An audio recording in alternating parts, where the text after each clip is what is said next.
Meanwhile, Kenyan mobile phone firms have been ordered to install equipment to allow the telecom regulators to monitor activity on their networks.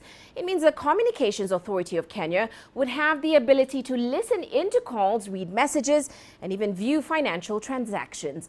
But the body says the move is not about mass surveillance and is only necessary in its fight against counterfeit phones. The leaked announcement has sparked outrage in Kenya. The Communications Authority says mobile operators had been in discussions about the system since last year.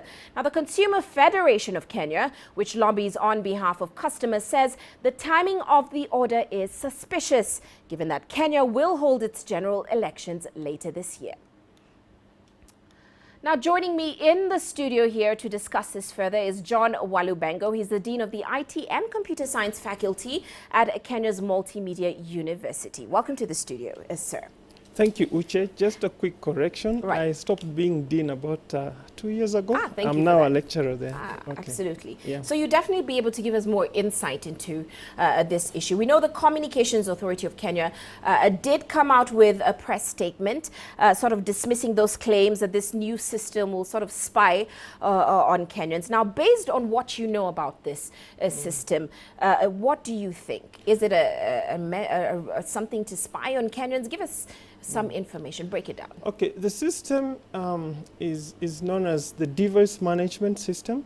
Basically, it's designed to block counterfeit phones or phones that have been stolen or illegal phones, perhaps those that have been brought into the country illegally and now they're being used on the network. So by design, this system is supposed to address that. However, the new system, because those systems already exist within the operator networks. Mm-hmm. The new design is that now it will be stationed at the regulator.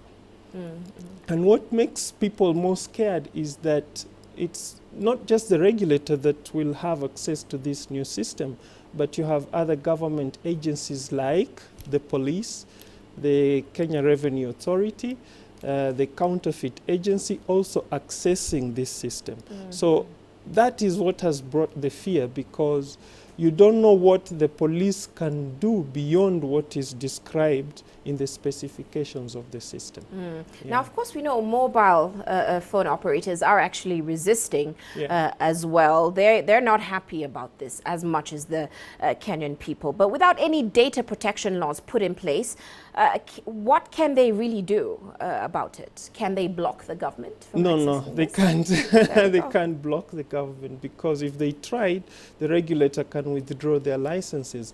However, they can go to court. And I think yesterday there was one Kenyan activist who went to court and actually got a court injunction today. So as per now, the regulator has been stopped from implementing that system until further notice. Really? Yeah. Well, we know that a survey released by a company called Ipsos showed that 75% of Kenyans don't mind the government sort of spying on them or law enforcement looking into their personal phone calls if, of course, it involves national security. Do you believe that this survey is true? And if it's true, then why can't the government go ahead?